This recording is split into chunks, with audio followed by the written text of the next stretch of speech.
এক পশু সমতুল্য বর্বর সরকার পরিচালনা করছে বাংলাদেশ। শান্তির দূত হিসেবে দেশদ্রোহীরা ঘোরাফেরা করছে।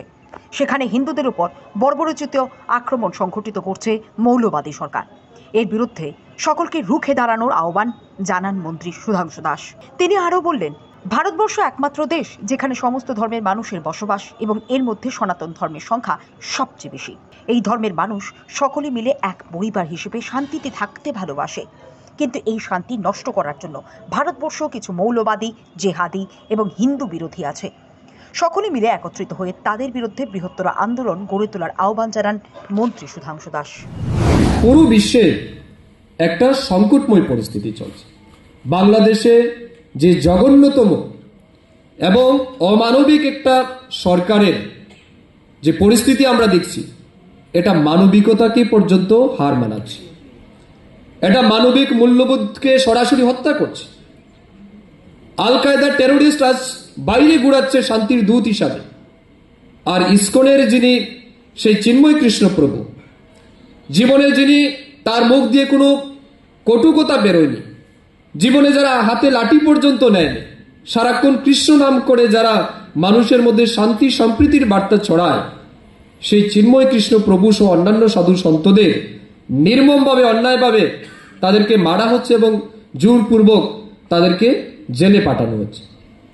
এটা শুধুমাত্র আমি মনে করি বাংলাদেশের মানবিকতার হত্যা না, এটা গোটা বিশ্বের মানবিকতাকে তারা কিন্তু হত্যা করছে, মানবিক মূল্যবোধকে হত্যা করছে। এবং মনে হচ্ছে একটা পশু সমতুল্য সরকার বাংলাদেশকে পরিচালিত করছে। এবং আমরা অত্যন্ত দুঃখিত এবং ব্যথিত। বাংলাদেশের সাথে আমাদের অনেক সম্পর্ক আছে। আমার সেই কবির লাইনটা মনে পড়ছে, মাগো তুমি কোথায় আছো পদ্মা মেঘনার পারে, আঁচল কানি আটকে আছে কাটা তারের ফাঁকে। এই পদ্মা মেঘনার সাথে ভারতবর্ষের অনেক সম্পর্ক আছে। বাংলাদেশের বিখ্যাত লোকশিল্পী করিম, বাংলাদেশের বিখ্যাত গায়ক, তারা আমাদের প্রত্যেকের অন্তরে রয়েছে, কণ্ঠে রয়েছে। বাংলাদেশের কৃষ্টি, সংস্কৃতি, ঐতিহ্য, পরম্পরা আমাদের রাজ্যের মানুষ ফলো করে, কারণ একসময় এরা অনেকেই পারসিকিউটেড হয়ে, অত্যাচারিত হয়ে এই রাজ্যে এসেছে। কেউ বাংলাদেশ, কেউ পশ্চিমবঙ্গ, কেউ আসামে এসেছে। স্বাভাবিক কারণে বাংলাদেশের সাথে আমাদের সম্পর্কটা গভীর। কিন্তু দুর্ভাগ্যবশত একটা অমানবিক, পশু সমতুল্য বর্বর একটা সরকার পরিচালনা করছে বাংলাদেশে, যারা পুরো বিশ্বের মনুষ্যত্ব বোধকে, বাংলাদেশে মানুষের জীবনকে সম্পূর্ণরূপে বিপর্যস্ত করে ফেলেছে।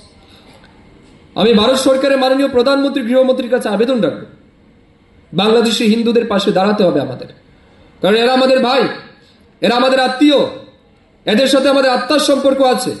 এদেরকে বিপদে ফেলা যায় না। যে কঠিন পরিস্থিতি দিয়ে বাংলাদেশের প্রত্যেকটা মানুষ দিন কাটাচ্ছে, এটা অত্যন্ত লজ্জাজনক। আপনি কল্পনাও করতে পারবেন না এক একটা রাত্র তারা কত কঠিন ভাবে কাটাচ্ছে। কারো সম্পত্তি লুট করছে, কারো টাকা পয়সা নিয়ে যাচ্ছে, জমি দখল করছে, ঠিক আছে, তারা মেনে নিচ্ছে।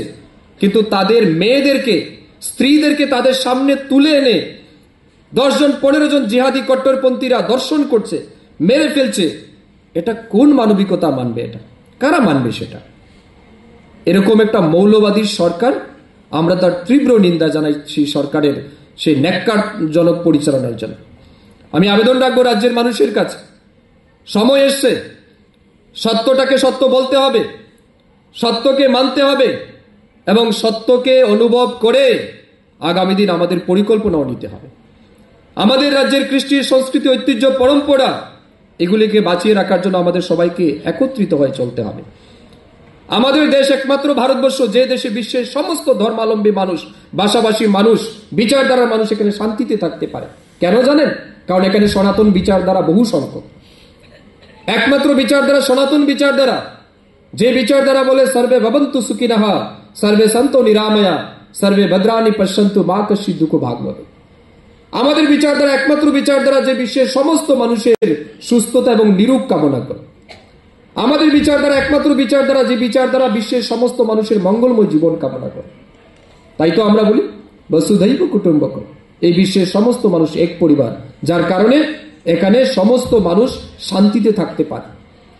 কিন্তু এই ভারতবর্ষের কৃষ্টি সংস্কৃতিকেও নষ্ট করার জন্য কিছু মৌলবাদী, কিছু জিহাদি তত্ত্ব, লেফট লিবারেল, হিন্দু বিরোধী মানুষ এখানেও আছে।